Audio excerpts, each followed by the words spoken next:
자, 이 그림 좀 보세요.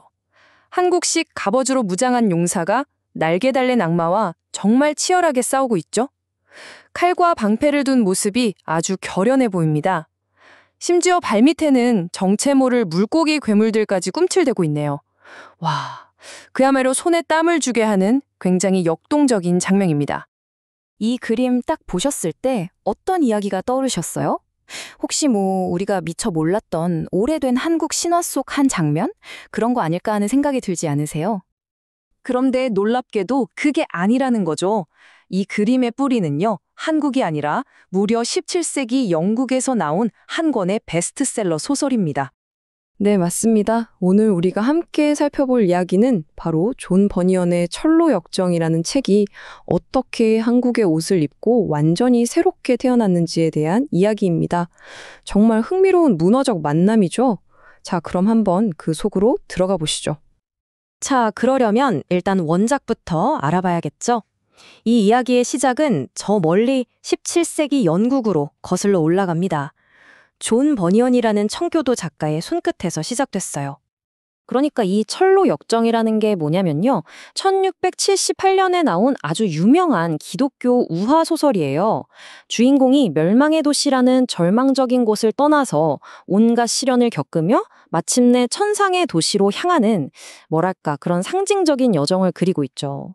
사실 이건 우리 모두의 인생, 그 고난과 성장의 과정을 순례자의 길에 빗대어 보여주는 이야기라고 할 수 있습니다.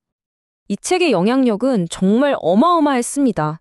오죽하면 성경 다음으로 많이 읽힌 책이라는 말까지 나왔을까요? 지금까지 번역된 언어만 해도 200개가 넘는다고 해요. 그러니까 시대를 초월해서 전 세계 수많은 사람들에게 정말 깊은 영감을 준 거죠. 자, 이제 이야기의 무대를 확 바꿔보겠습니다. 17세기 영국에서 19세기 말 조선으로 시간여행을 떠나는 겁니다. 대체 어떻게 이 영국의 고전 소설이 문화적으로 전혀 다른 조선 땅에서 완전히 새로운 생명을 얻게 된 걸까요? 바로 이것이 그 놀라운 결과물입니다. 천로 역정이라고 한글 제목이 선명하게 쓰여 있죠. 하지만 이 책은 단순히 글자만 바꾼 번역, 그 이상이었습니다. 당시 조선에 들어왔던 선교사들이 고민을 한 거예요. 이 낯선 서양 이야기를 어떻게 하면 한국 사람들 마음에 더 가깝게 다가가게 할 수 있을까? 그 고민 끝에 나온 게 바로 이 대담한 시각적 재창조의 시작이었습니다. 그리고 이 엄청난 시각적 번역을 완성한 인물이 바로 조선 말기 풍속화로 아주 유명했던 기산 김준근 화가입니다. 바로 이분의 붓끝에서 영국의 순례자가 갓을 쓴 조선의 나그네로 완벽하게 다시 태어난 거죠. 그럼 지금부터 김준근 화가의 눈을 통해 재탄생한 순례자의 여정을 한번 제대로 따라가 보겠습니다. 그의 그림이 원작의 이야기를 어떻게 바꾸어 놓았는지 정말 궁금하지 않으세요? 보세요. 여정의 시작부터 모든 게 우리에게 너무나 익숙한 모습이죠. 주인공은 더 이상 낯선 17세기 영국 사람이 아니에요. 갓 쓰고 보찜맨 모습이 꼭 우리 옛날 이야기에서 막 튀어나온 것 같잖아요. 그가 도착한 좁은 문도 서량식 아치가 아니라 돌로 쌓아 올린 정겨운 우리네 성문 모습 그대로고요. 바로 이런 부분에서 김준근 화가의 천재성이 드러나는 것 같아요. 이야기 속에서 굉장히 중요한 시련의 순간인데 이것마저도 너무나 한국적인 풍경 속으로 자연스럽게 녹여냈습니다. 저 구불구불한 소나무 아래에서 중요한 두루마리를 잃고 망연자실한 저 모습을 보세요. 마치 신윤복이나 김홍도의 풍속화 한 장면을 보는 듯한 착각마저 듭니다. 순례자가 겪는 내면의 시련도 마찬가지입니다. 그를 유혹하는 뱀과 악귀들, 특히 귓가에 대고 악마의 속삭임을 불어넣는 저 날개 달린 존재를 한번 보세요. 서양의 사탄이라기보다는 우리 옛날 이야기에 나오는 도깨비나 귀신의 모습에 훨씬 더 가깝게 느껴지지 않으세요? 김준근 화가는 순례자가 마주하는 갈등을 정말 입체적으로 보여줍니다.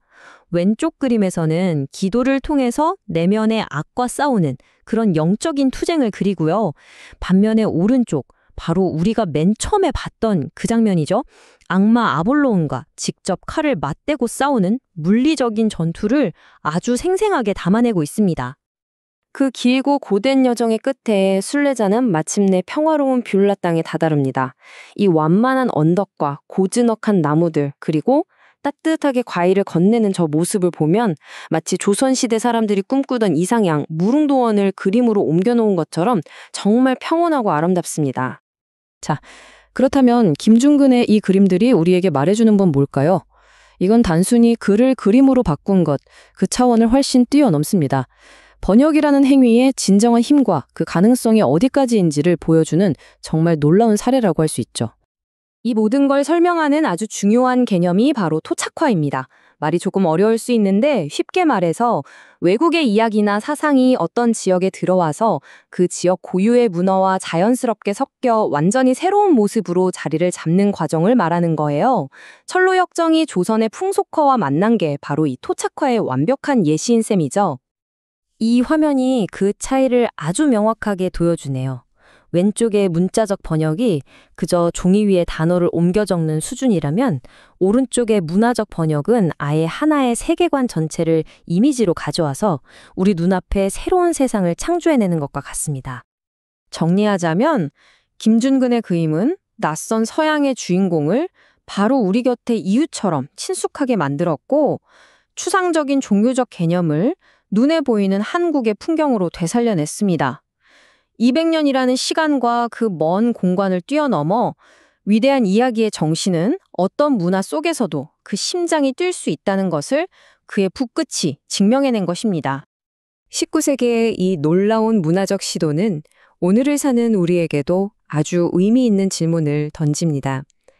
지금 이 시대에 바로 우리의 감성과 우리의 언어로 새롭게 태어나기를 기다리고 있는 세계의 위대한 이야기들은 또 어떤 것들이 있을까요? 여러분은 어떤 이야기를 만나고 싶으신가요?